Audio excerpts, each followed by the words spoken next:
Alô você, Tribuna Livre chegando! Terça-feira, 15 de abril de 2025.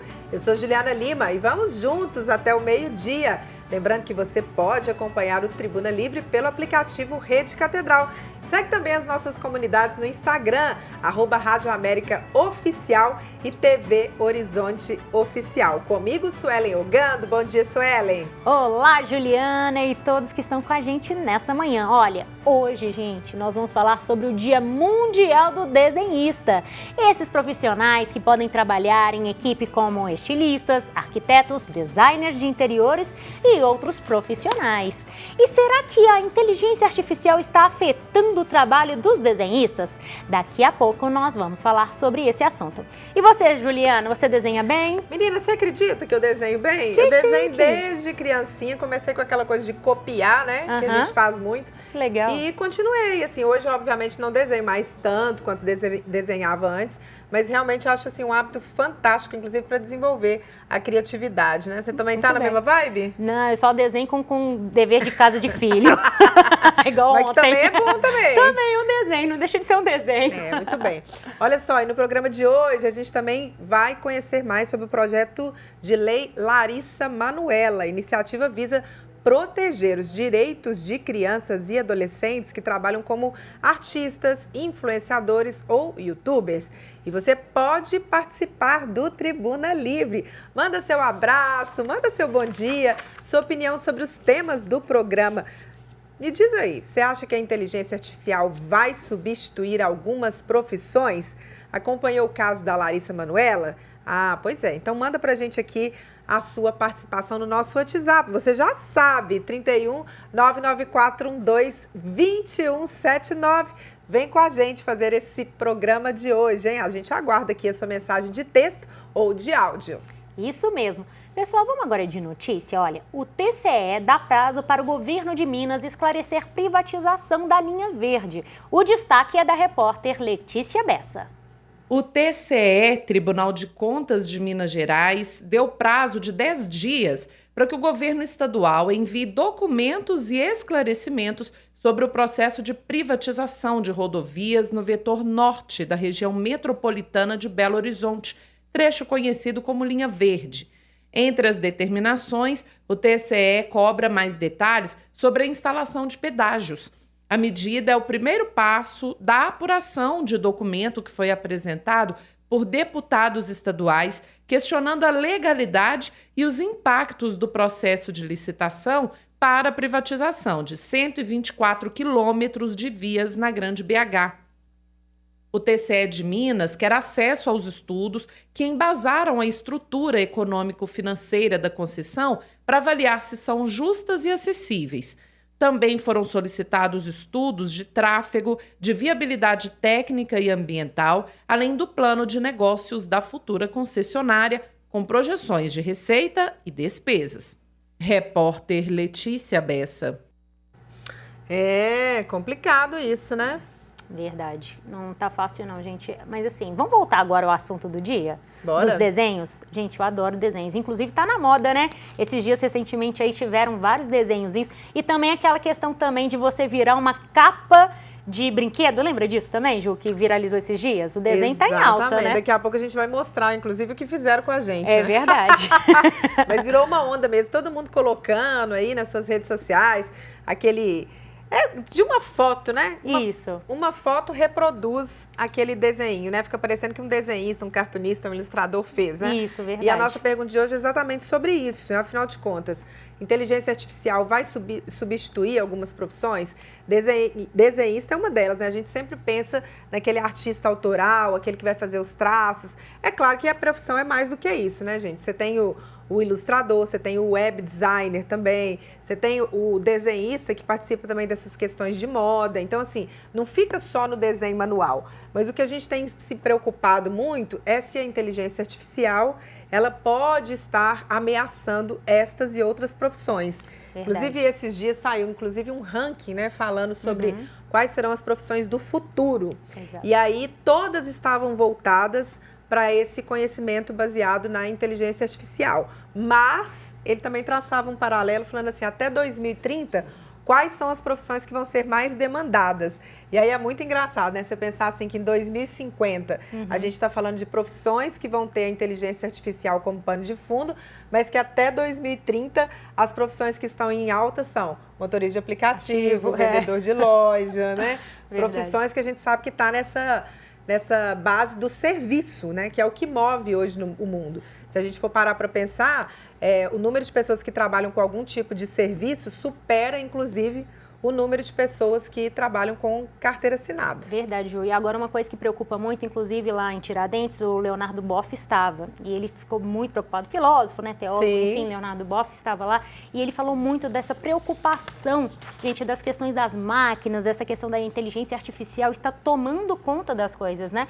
Inclusive, nós tivemos até recentemente uns robôs que se rebelaram, digamos assim, que eles estavam fazendo faxina de casa, servindo as coisas, e eles começaram a bater, né? Então, assim, realmente é um pouco preocupante. Leonardo Boff tem razão. A gente tem que falar muito sobre inteligência artificial, um momento bem desafiante da humanidade, né? A gente fica meio com medo, ao mesmo tempo, assim, tem algumas profissões que vão ser beneficiadas muito com a inteligência artificial, né? Tipo a medicina, a própria advocacia, porque vira um banco de dados, né? Você pensa, um médico que hoje a gente precisa de contar com médicos que têm uma experiência, em muitos casos, para eles poderem fazer o diagnóstico, mas eles não vão ficar vivos para sempre, né? Então, ficarem vivos para sempre. Então, se você tem um lugar que vai te oferecer aí um banco de dados e você traçar, né, essas estatísticas e a inteligência artificial já fala, olha, isso aqui pode ser isso? Isso. E é legal que da globalização, né? O que acontece lá na China, enfim, na Ásia, Europa e Estados Unidos, estão todos entrelaçados pelos bancos de dados, né? Então, realmente é muito bom. Ó, mandar um abraço aqui pro pessoal que já está participando com a gente no WhatsApp, ó, meu querido José Jorge, lá do bairro Eimar, mandando um bom dia, o Antônio Marcondes, o Márcio Aurélio lá do Letícia, o Arnóbio hoje não tá me zoando não, né, porque o Arnóbio sempre dá uma zoada aqui no WhatsApp, mas, Arnóbio, vai participando com a gente aí, vocês também, tá? Para você que nos acompanha pela TV Horizonte, a Suelen chega agora com os assuntos dos principais jornais do dia.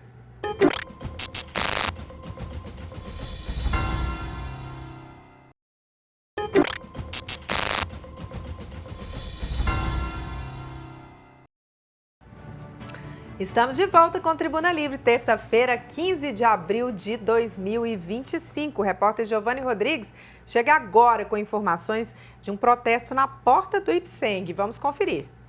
Hoje, às 7 horas da manhã, teve uma manifestação dos funcionários do IPSENG.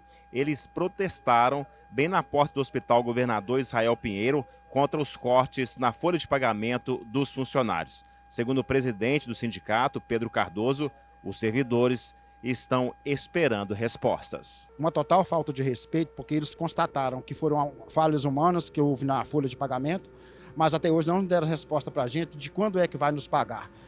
E a gente espera que seja este mês ainda, e tem dias que eles estão resolvendo esse problema, só que até hoje não deram resposta para a gente. Essa ajuda de custo, ela representa quase que a metade dos vencimentos do servidor. E o governo, com uma total falta de respeito com o servidor, até hoje não deu uma resposta para a gente. Sendo que os servidores estão com as contas todas atrasadas, né, e inclusive com alimentação. E ainda de acordo com o presidente, 185 profissionais foram prejudicados com desconto de mais de R$ 1.500 na folha de pagamento. A manifestação foi para chamar a atenção e cobrar do Instituto uma solução para o problema. É com vocês aí no estúdio. Muito obrigada, Giovanni. Pessoal, nos últimos dias, a criação de ilustrações no estilo do estúdio Ghibli, gente, é palavra chique, do estúdio Ghibli, é responsável por animes, essas questões todas, fizeram vários desenhos que tomaram conta das redes sociais. E vimos claramente a força da inteligência artificial. Inclusive, eu e a Juliana, gente, nós viramos desenho. Olha só que fofinho esse desenho aí na tela, gente. Você gostou, Ju? Eu não, detestei. Tô mais gorda aí do que eu tô normalmente. Ah, parece que eu tô com uns 10 quilos a mais. Tem essas variações. Mas teve muita gente que curtiu, né? Muita gente colocou. Inclusive, esse negócio tá sendo até alvo de uma polêmica. O pessoal tem levantado aí que isso pode até gerar um processo, porque afinal de contas, né? Tá uma questão da reprodução, né? De quem que é isso aí, né? Se é de um estúdio, então não teria que pagar direitos autorais para esse estúdio. Verdade. Então a gente vai acompanhando isso. Mas é o que você disse. Realmente é a força das redes sociais e daqui a pouco a gente vai falar sobre isso, sobre o Dia do Desenhista e também fazer essa pergunta, né? As redes sociais, a inteligência artificial, essa tecnologia está ameaçando profissões como a dos desenhistas? Daqui a pouco a gente fala sobre isso. E você, hein? Está se preparando para o feriado? Vai ficar aqui em Belo Horizonte? A repórter Milene Alves chega com informações sobre como as UAIs vão funcionar no feriado prolongado. As UAIs, Unidades de Atendimento Integrado, terão horários de expediente alterados dos dias 17, 18 e 21 de abril. Na quinta-feira, que tem ponto facultativo, na região metropolitana de Belo Horizonte funcionam normalmente as UAIs Confins, no aeroporto, UAI Praça 7, Venda Nova, UAI Barreiro, Betim, Contagem e Sete Lagoas. Desde a sexta-feira, dia 18, até a segunda-feira, dia 21, as unidades não funcionarão e os atendimentos serão retomados normalmente na terça, dia 22 de abril. Os serviços realizados nas UAIs também podem ser encontrados em formato virtual nos canais oficiais do Governo de Minas, que são o aplicativo MGEP Cidadão e o portal MG. Repórter Milene Alves. Muito bem, olha, a vacina de gripe já está à disposição para grupos prioritários e o número de mortes preocupam as autoridades. E o repórter Newton Lopes chega com informações. Vamos conferir.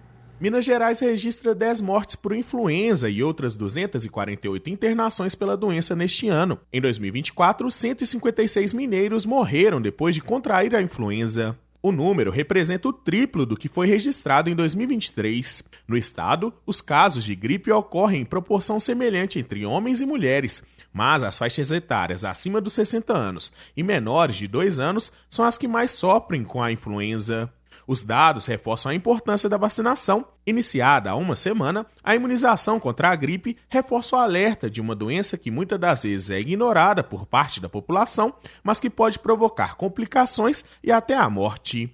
Idosos e as crianças fazem parte do público-alvo da campanha, junto com grávidas, mulheres que tiveram parto recentemente, profissionais de transporte, das forças de segurança, professores e pessoas com doenças crônicas ou deficiências. Em Belo Horizonte, as vacinas são aplicadas em todos os 153 centros de saúde e no Centro de Apoio à Saúde do Viajante. Os detalhes estão no site pbh.gov.br.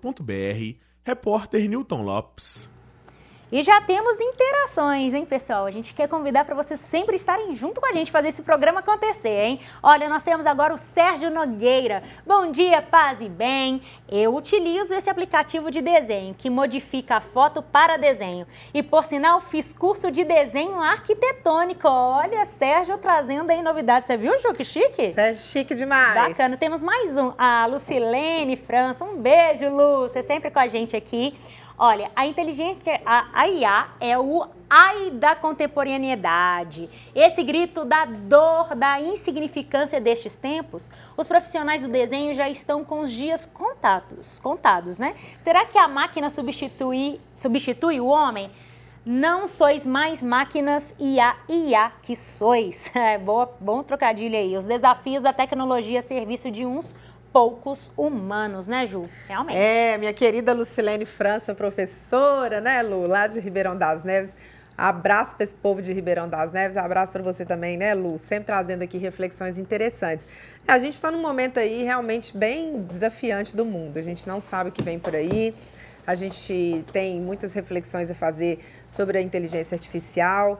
Estamos aí lidando no Brasil com essa falta de regulamentação das redes sociais. A gente está acompanhando no mundo, né, nos Estados Unidos, esses grandes empresários da internet, né, o Elon Musk, enfim, o próprio Zuckerberg entrando em lugares que não deveriam ser deles, né, lugares políticos e que aumentam esse poderio, porque os caras já têm dinheiro, né, ainda entra com a influência política e aí realmente o que nós podemos fazer, né? Nós, pobres mortais, como é que a gente lida com isso? Então, assim, a gente fica muito refém dessa situação. Então, é um momento realmente muito desafiante esse que a gente está vivendo no momento. A gente tem a sensação, assim, a massa, né? Vamos dizer assim, todos nós, né? a gente fica, como todo mundo, né? Seduzido por algumas trends, por algumas brincadeiras. Refém, digamos, refém, né? De né? algumas Também coisas, isso, uma certa manipulação. A gente leva tudo no entretenimento, mas e o que está por trás disso tudo, né? Tem a questão, né? Várias questões como armazenamento de dados, né? E outra coisa, gente, é muito complicado todas essas questões, porque simplesmente nós ficamos reféns dos dados e as pessoas podem usar isso para fazer o que quiserem, né? Afinal de contas, são informações privilegiadas nas mãos dos grandes, né? Recentemente a gente teve casos lá em São Paulo, né? O pessoal estava coletando dados da Íris, o pessoal entrando na fila querendo ganhar R$500. R$500 só. E no final das contas entraram até na justiça para poder suspender. Suspendeu, gente, porque como assim você vai dar a sua Íris? É e o que vai acontecer com isso? Ó, daqui a pouco a gente vai falar mais sobre esse assunto e a Suelen Ogando chega agora com uma notícia para você sobre maternidade aos 40 anos.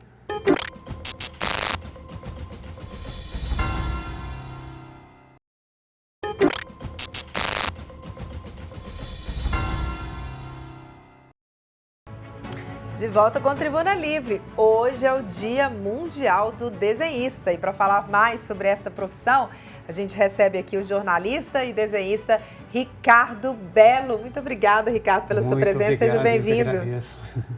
Muito bem, gente. E para falar sobre o uso da inteligência artificial nos desenhos, estamos recebendo o designer, ilustrador e presidente do Diretório Mineiro da União Democrática dos Artistas Digitais, Vinícius Walter, conhecido também, gente, como Chua. Seja bem-vindo, tudo bem, gente? Muito obrigado, gente. Beleza. Bom dia. Antes de mais nada, vamos ver a interação, gente? Vamos aqui para o nosso telão, vamos ver o que temos agora, hein? Olha só, José Jorge Pereira, eu acho que vai impactar em muitas profissões. Nos filmes atuais já estão usando a inteligência artificial, mas muitas profissões vão desaparecer daqui uns tempos. Então, o que você acha disso, Vinícius? É um apontamento muito certeiro, né? Existe um estudo da ONU que aponta que 40% das vagas de emprego no planeta vão ser afetadas pelo uso da inteligência artificial, né? Então, é uma tecnologia que não afeta só artistas, mas diversas outras cadeias de produção que estão sendo transferidas para a inteligência artificial, né? Para baratear custos na produção e entre outras coisas. Ô, Ricardo, quando a gente pensa assim, desenhista, eu também desenhei muito. Sério? Quando eu era criança. Hoje, olha que chique. A gente também tem uma coisa muito ligada à emoção, né? Sim. E é uma coisa que o computador não tem jeito da gente dizer que ele vai conseguir reproduzir esse sentimento que a gente tem na hora que a gente resolve fazer um quadro. Queria até que você mostrasse, né, que você fez vários desenhos, Ricardo desenha desde os 6 anos, Ricardo? Desde 6 anos de idade, virei recordista brasileiro de fazer caricaturas de celebridades. E ele trouxe aqui pra gente Trouxe foto, né? fotos De um monte de de com o Gilberto Gil, Mas qual que com o você quer Roberto mostrar Carlos. primeiro? O nosso saudoso Silvio Santos. Que legal. Tive a oportunidade de entregar o desenho para ele, igual você falou, com emoção, né? Um desenho feito com observação e com emoção também, de presentear uma pessoa que eu admirava, né? Muito bem. E você sente essa pressão de... Você é um desenhista clássico, vamos dizer assim, né? Igual eu falei com ele, que é a moda antiga, né? A moda antiga. Você está sentindo essa pressão desse universo de redes sociais, de inteligência artificial, modificando algumas profissões, como a do desenhista, por exemplo, ou você acha que ainda não está no momento da gente discutir isso? Tem essa pressão no sentido da suposta facilidade, igual a gente estava conversando aqui antes de começar, as pessoas vão muito naquela onda de, é rapidinho, não preciso de contratar um profissional, então eu faço no aplicativo. Mas o desenho, a moda antiga, tem a emoção, tem a gente fazer a expressão no papel ali de acordo com o que a gente precisa, de acordo com a demanda, né, do cliente. Então, acho que por esse ângulo a inteligência artificial ainda tem que evoluir um pouco. Enquanto isso, a gente leva a vantagem de ter a emoção ali para fazer, né? Muito bem. E Vinícius, no seu olhar, assim, quais são os prós e os contras, digamos, da inteligência artificial hoje dentro do universo da ilustração, dos desenhos? Então, né, a inteligência artificial é uma tecnologia realmente impressionante, né? Você consegue resultados fantásticos com questão de digitar algumas palavras, né? Só que a construção dela é muito problemática, né? Porque para um uso ético de IA, a gente precisa tanto de remuneração dos artistas que tiveram seu trabalho explorado para que aquela inteligência artificial fosse criada, né? o creditamento, né, e a autorização, né? Porque esses dados foram pegos na internet sem nenhuma autorização de ninguém. Né? A internet foi raspada, dados particulares foram pegos para treinar essas inteligências artificiais. Né? Isso foi feito com artifício chamado fair use, né? no estrangeiro, que seria um uso justo, né? Que você poderia usar dados que são protegidos por direito autoral e também são particulares, desde que sejam usados para ensino e pesquisa. Só que uma empresa, né, foi lá e transformou isso numa mercadoria. Esse é o maior problema da IA. Sim. Né? Verdade. A gente está num momento muito desafiante do mundo, que é a gente fazer os meninos sair da tela do computador, né, e fazer coisas que a gente sabe que faz muita diferença na vida, né? Brincar, desenhar, cozinhar, enfim, ter uma interação. E eu acho que o desenho ele vem muito nesse lugar. Agora, como é que a gente faz para incentivar as crianças a desenhar? Boa pergunta. Nos dias de hoje, eu acho que incentivando cada vez mais, assim, a fazer a arte mesmo, né? No papel, bonitinho, a moda antiga, igual eu falei. Porque se deixar a meninada e os adultos também, né? Ficam 24 horas no computador. Como é que foi seu processo? Como é que você começou a desenhar? Eu comecei a desenhar aos 6 anos de idade, vendo desenhos na televisão, He-Man, Thundercats, Snoopy. E tinha vontade de desenhar. Lembro que uma vez eu vi um especial do Snoopy na televisão, onde o desenhista falou assim, eu vou ensinar como é que faz o Snoopy. Eu peguei um papel, eu vou aprender agora. E o cara fez assim, igual a inteligência artificial, né? E, pô, como é que eu vou aprender, né? E fui tentando até que eu consegui. Entendi. E quais são hoje, assim, os melhores materiais para alguém que está querendo começar a desenhar, Ricardo? Um giz, um lápis, seria o quê? Lápis de cor, lápis aquarela e deixar isso, assim, fluir, né? Esse contato com o papel, com a arte, com a emoção, a gente sentar ali na frente com esses materiais e fazer, né? Ô Vinícius, e no seu caso, né, que aí já vai para uma outra linha, né? Inclusive, eu acho que é até mais fácil seduzir essa meninada para usar esse desenho, né, que a tecnologia favorece. Você indica também os pais introduzirem os filhos, incentivarem eles a irem por esse caminho? Com certeza. Eu acho que assim, eu também comecei no tradicional, né, com papel, caneta. Eu era o tipo de estudante que desenhava muito nas folhas de caderno, sabe? Na sala de aula. Na sala de aula. Eu também. Então, era até um jeito de eu conseguir prestar atenção na aula, que minha mente era muito agitada. E eu fui criando gosto, né? Eu acabei indo pro digital quando eu comprei uma mesinha que você consegue desenhar nela e o computador vai replicando. Tem muitas vantagens nisso, né? Porque você não gasta tanto com material, papel e você tem várias e várias possibilidades, né, de interação com a tecnologia para você conseguir se expressar. Então, para os pais que querem incentivar os seus filhos a conhecer a arte digital, né? Tem muitas aulas na internet também, ensinando como é que acessa esses programas. Hoje está muito isso, né? Tem tutorial para tudo. Se você quiser aprender a fazer foguete para ir para a Lua, se bobear, acha na internet também, né? Sim, com certeza. E a internet te possibilita entrar em comunidades, né? De outros artistas, né? Eles te ensinarem técnicas novas, eles te falarem um pouco sobre o mercado. Então a internet também dá essa possibilidade que é muito legal. Nós estamos caminhando para o finalzinho. Ô Ricardo, fala para a gente assim, sua mensagem. O que desenha para você? Desenho, para mim, significa o começo de tudo. Eu comecei... Hoje em dia eu faço outras atividades, sou jornalista, humorista, mas eu comecei no desenho. Desenho é o que vem de dentro, né? É a nossa forma de expressar no papel os nossos sentimentos e a nossa arte. Vale lembrar que você chegou até aí para os Guinness. Fala rapidinho para a gente. Sim. Eu entrei no Ranking Brasil, livro dos recordes brasileiro, com a maior quantidade de caricaturas de celebridades entregues pessoalmente. Parabéns. Obrigado. Vinícius, Dia do Desenhista, uma mensagem para os nossos desenhistas. Eu acho que assim, o desenho e as artes em geral são uma linguagem, mas também são trabalhos, né? Cada série que a gente assiste tem um trabalhador por trás daquilo, que faz um cenário, que cria um personagem. Até isso chegar a você, existem vários e vários e vários profissionais, e esses profissionais também merecem ter seus direitos reconhecidos como trabalhadores, né? Para que a gente continue tendo acesso a essas obras produzidas com tanto carinho e com tanta paixão por esses trabalhadores. Duas perspectivas diferentes. Agradeço Verdade. muito a presença de Eu que vocês agradeço. aqui. Ricardo, Vinícius, voltem Obrigado. sempre. Parabéns a todos os desenhistas, né? Para você também, né? Júlio, Eu parabéns. não segui na profissão, não, porque eu sou meio frustrada, mas eu acho que assim, desenho, ele fica da gente, nunca morre, né? Você tá Sim, sempre, sim, de vez em quando, sempre. pegando uma. Eu fico desenhando o dia inteiro, pego a pauta, começo a escrever lá, começo a fazer desenho bobo. Vou fazer um cartão de aniversário. Isso é bom. Mas tá tudo certo. Obrigada, viu, Eu que gente? Muito agradeço. obrigada, viu? Obrigado, gente. Olha, para você que nos acompanha pela TV Horizonte, a Suelen chega com informações da morte do bispo de Januária.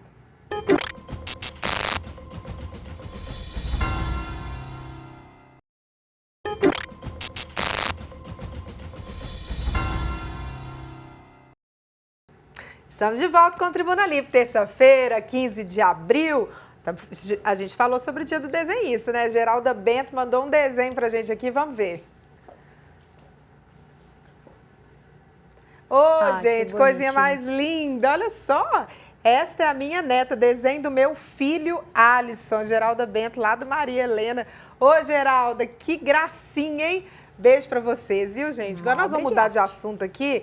Vamos falar sobre a lei, o projeto de lei da Larissa, chama Larissa Manoela, né? A gente vai explicar melhor esse projeto de lei. Estamos recebendo aqui no estúdio o pós-doutor e mestre em Direito, doutor Hugo Breta. Seja muito bem-vindo, doutor. Uma honra, o prazer é todo meu. E também recebemos no estúdio a especialista em Direito da Família e dos Filhos, a doutora Renata Amaral. Olá, seja muito bem-vinda, viu? Muito obrigada, prazer é meu. Muito bem. A gente está falando, né, sobre esse projeto de lei da Larissa Manoela. Tantas crianças, né, artistas mirins e youtubers, que é o quê? Ficam sob o controle financeiro dos pais. E como que isso realmente afetam a vida deles, principalmente depois dos 18 anos, né? Doutor, como é da família, por gentileza, fala pra gente um pouquinho sobre isso dentro do seu olhar. Claro. Dentro do direito de família, nós temos o poder pátrio, onde o poder familiar, onde os pais eles são os responsáveis pelos administrar os patrimônios dos filhos, sejam de herança, de doação ou de algum rendimento de trabalho, seja de youtubers, seja como mirins, né, apresentadores mirins. Então, hoje, atualmente, existe sim uma lacuna muito grande na lei, tanto no ECA, quanto, que é o Estatuto da Criança e do Adolescente, quanto no nosso Código Civil, onde os filhos, até completarem a maioridade, eles ficam, sim, sem acesso a esse patrimônio, e esse patrimônio fica 100% administrado pelos responsáveis. Eles só têm acesso a esse patrimônio após a maioridade. E muitas vezes, né, como esses casos de repercussão pública da Larissa Manoela, a gente tem casos internacionais, como do Macaulay Culkin, que fez Esqueceram de Mim, quando eles chegam na maioridade... Até a Britney, né? Até a Britney. Britney Spears. Que foi curatelada pelo pai, né? Exato, muito triste. Exatamente. Então, até quando eles alcançam a maioridade, eles vão ter acesso a esse patrimônio, muitas vezes ele está dilapidado ou mal administrado pelos pais, né? Pelos responsáveis. Ô, doutor Hugo, e onde entra esse projeto de lei? O que ele propõe? Esse projeto de lei ele propõe um nível maior de fiscalização em face dos próprios pais, que são, obviamente, os representantes legais dos seus filhos menores. Isso está até preceituado no artigo 932 do nosso nobre Código Civil. E os pais, obviamente, carregam consigo uma série de deveres em relação aos filhos, entre os quais dirigir a própria educação, isso está no 1634 do Código Civil, o dever de assistenciar os seus filhos e, claro, responder por eles nos atos da vida civil, enquanto estiverem em sua companhia e sob sua autoridade. Então, o Código Civil já traz consigo uma grande preocupação nesta relação paterna, de que os pais devem realmente zelar, seja pelos aspectos existenciais ou propriamente pelos aspectos patrimoniais. E essa lei, ela traz um tom verdadeiramente de enrijecer essa representatividade, essa fiscalização sobre os pais. Eu realmente fico muito impactado com esta lei, porque de fato a paternidade ela precisa ser sobremodo valorada, até porque em termos constitucionais nós entendemos que a família é a base da sociedade e o elemento honra sempre está presente. Como se não bastasse, a gente sempre presume a boa-fé em todas as nossas relações, sejam elas paternas, sejam elas maternas ou em quaisquer relações, assim como presumimos a própria inocência. E claro que esta lei não há de colocar em xeque essa presunção da inocência dos próprios pais em relação aos filhos, mas ela enrijece indubitavelmente, esse é o ponto mais Mas aí, alarmante. doutor, fiquei em dúvida aqui, porque quando a gente fala, por exemplo, questões de abuso, violência doméstica, a gente pensa o quê? Conselho tutelar. Sim. Aí, num caso de fiscalização, que é o que esse projeto de lei propõe, quem faria essa fiscalização? Quando eu falo de fiscalização, uma fiscalização em primeiro plano de caráter horizontal. Sempre que pensamos em fiscalização, na minha concepção, o primeiro viés é horizontal, ou seja, os vizinhos, efetivamente a própria família e, claro, evidentemente envolvendo crianças, envolvendo adolescentes, menores em geral, a gente sempre tem a presença do Ministério Público que goza dessa legitimidade nos termos aí do artigo 128 e seguintes da nossa Constituição Federal e, claro, à luz do Estatuto da Criança e do Adolescente, a Lei 8.069 de 90. Então, numa linha horizontal, percebemos efetivamente os pares. Numa linha vertical, o Ministério Público e, evidentemente, o Poder Judiciário, quando provocado. Muito bem, até porque dentro do caso da Larissa Manoela me chamou a atenção duas situações. Uma é daquele episódio de que ela tinha que pedir o pai dinheiro para comprar um milho na praia, que isso, né, foi super divulgado na época. E a outra questão é dela simplesmente ter que deixar praticamente parte do seu patrimônio para não ter um atrito maior com seus pais, deixar quase todo o seu patrimônio, se quiçá todo o patrimônio e recomeçar do zero, né, doutora? É por aí, né? Esse projeto de lei, ele traz algumas modificações que eu acho que podem ser interessantes na prevenção, para que a gente não chegue nessa discórdia familiar, né, nessa ameaça ao patrimônio do filho, ou até a unidade familiar mesmo, né, que eu acho que tem que ser preservada também. Então, a lei ela impõe que quando o jovem pede autorização judicial para iniciar um trabalho, né, um remunerado, o juiz determinará que os pais, os responsáveis, abrem uma conta em nome da criança, 50% dessa remuneração fica guardada nesta conta e após ela completar a maioridade é onde ela tem acesso a esse dinheiro. Pelo menos 50% vai ser reservado com a aprovação da lei. Fora a prestação de contas que os responsáveis, eles são, preventivamente, já são convidados pelo Ministério Público, pelo Judiciário, de prestar essa conta. E não ao fim, né, da infância do jovem profissional, ele ter que ainda buscar o Judiciário, ainda ter que provar essa má fé ou má administração dos bens, que no caso são dele.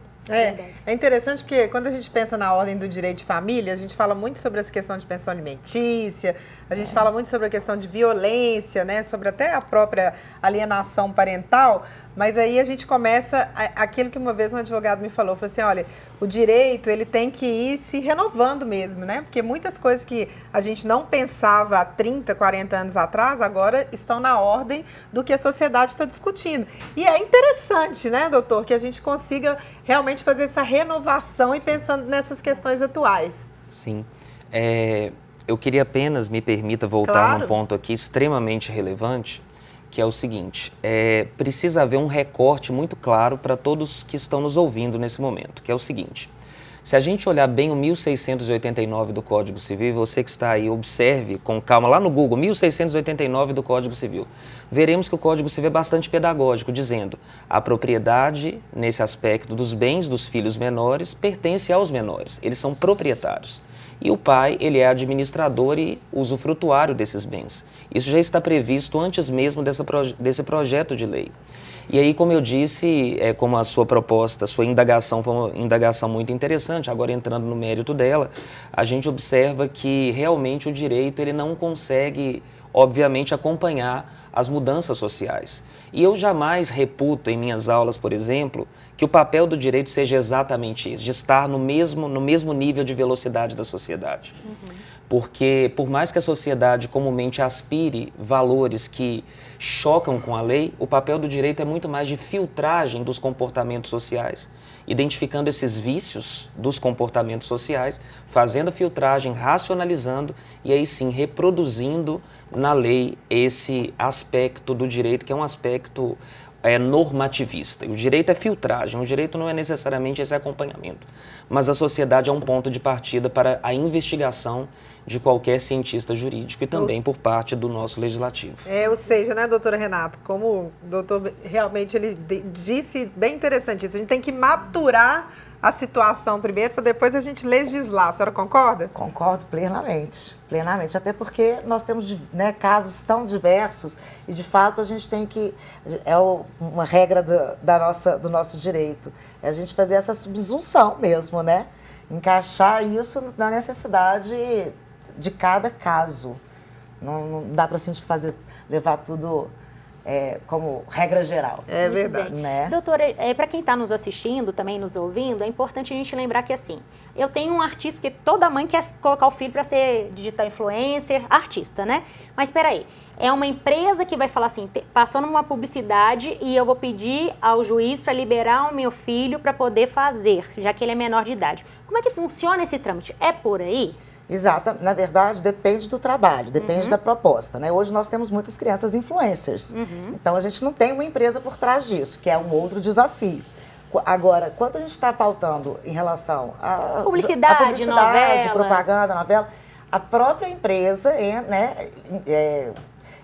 pede aos familiares para que regularizem essa liberação do trabalho. Então tem que ter uma autorização judicial, né, para que essa criança possa trabalhar num ambiente profissional, digamos assim. Muito bem. Tem que ter autorização. Perfeito. Olha, gente, infelizmente nós vamos ficando por aqui. Dá para a gente conversar mais um tempão, né? Mas agradecer muito a vocês pela presença aqui, por aqui estar à disposição para falar com a gente sobre esse assunto tão importante. Agradecer você também que participou com a gente aqui desse Tribuna Livre hoje.